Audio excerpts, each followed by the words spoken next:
Saudara-saudari yang terkasih, di dalam gereja Katolik kita mengenal adanya ibadat atau peribadatan Rosario. Di dalam doa Rosario, kita tahu bersama ada susunan atau ada bagian tentang peristiwa-peristiwa.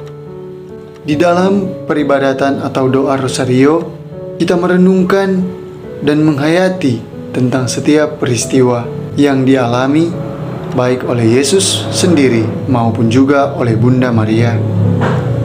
Saat ini kita akan khusus melihat pada bagian atau pada misteri Yesus menampakkan kemuliaannya.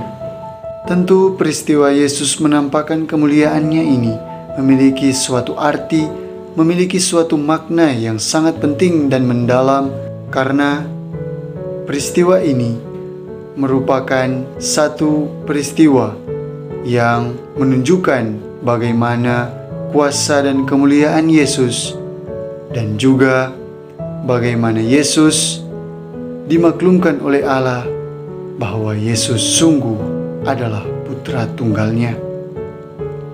Marilah kita sedikit melihat dan sedikit membahas tentang peristiwa yang dialami oleh Yesus. Saudara-saudari yang terkasih, peristiwa terang yang keempat merupakan peristiwa terang yang utama, yaitu Yesus menampakkan kemuliaannya. Seturut tradisi, peristiwa ini terjadi di Gunung Tabor. Gunung Tabor disebut Gunung Kemuliaan karena di atas gunung itulah Yesus menampakkan kemuliaannya kepada Petrus, Yohanes, dan Yakobus. Di depan mata ketiga rasul itu, Yesus berubah. Wajahnya bercahaya seperti matahari dan pakaian menjadi putih bersinar seperti terang. Kemuliaan Yesus sebagai putra Allah itu diperkuat oleh kehadiran dua orang nabi besar Perjanjian Lama, Musa dan Elia. Transfigurasi atau perubahan rupa Yesus dimaksudkan untuk meneguhkan hati ketiga rasul itu agar mereka tidak goyah imannya apabila menyaksikan kesengsaraan Yesus nanti. Transfigurasi ini pun menjadi tongkat penghibur bagi para rasul di saat-saat mereka mengalami kesengsaraan dan kesulitan, dan menjadi jaminan kemuliaan dan kebahagiaan yang akan mereka alami di surga sebagaimana telah dijanjikan Yesus. Pada waktu itu, orang-orang benar akan bercahaya seperti matahari dalam kerajaan Bapa mereka. Kebahagiaan terbesar yang dialami para rasul di atas gunung itu menjadi tanda kepada kita tentang kebahagiaan surgawi yang akan dianugerahkan Allah kepada semua orang beriman. Kemuliaan Allah memancar dari wajah Yesus dan membuat para rasul tercengang-cengang dan merasa bahagia. Santo Paulus melukiskan kebahagiaan itu dengan berkata, "Apa yang tidak dilihat oleh mata, tidak pernah didengar oleh telinga, dan tidak pernah timbul di dalam hati manusia, semua disediakan Allah untuk mereka yang mengasihi Dia." Saudara-saudari yang terkasih, tentu peristiwa terang yang keempat ini, yakni Yesus menampakkan kemuliaannya, bukanlah satu peristiwa dongeng atau cerita rakyat belaka. Namun ini merupakan satu cerita yang sangat penting, yang sungguh-sungguh terjadi dan dialami oleh pribadi Yesus sendiri.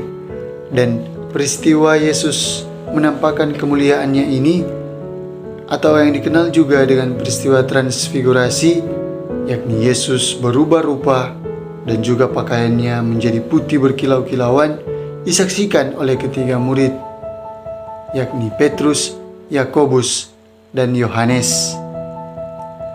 Nah, bagian yang terpenting juga dalam peristiwa ini yakni munculnya dua tokoh penting, dua tokoh besar dalam sejarah Perjanjian Lama, yakni Musa dan Elia. Dari kehadiran kedua tokoh ini, kita bisa melihat bagaimana Yesus sungguh-sungguh memiliki kuasa dan kemuliaan, dan sungguh-sungguh Dia adalah Putra Allah. Dan yang paling penting juga, mau menunjukkan bagaimana Yesus adalah sungguh-sungguh orang yang dinubuatkan oleh para nabi dalam sejarah Perjanjian Lama. Dan itu diwakilkan oleh kehadiran kedua tokoh besar, yakni Musa dan Elia. Saudara-saudari yang terkasih, bagian yang terpenting juga dari peristiwa ini yakni peristiwa Yesus yang menampakkan kemuliaannya dan pemakluman dari Allah bahwa Yesus sungguh-sungguh putranya.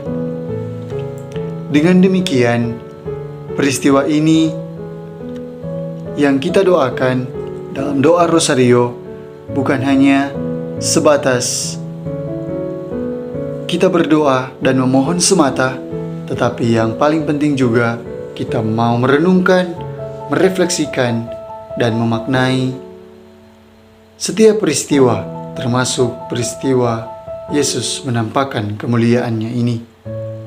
Dua pertanyaan yang mungkin perlu untuk kita refleksikan dan kita hayati mengenai peristiwa Yesus menampakkan kemuliaannya ini.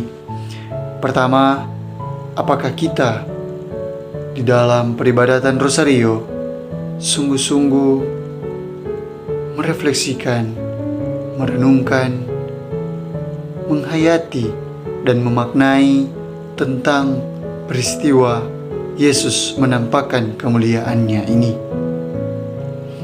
Ataukah kita justru hanya mau memohon-mohon semata, hanya mau meminta terus tanpa mau mengambil makna penting dalam peristiwa yang kita renungkan, yang kita doakan dalam doa Rosario?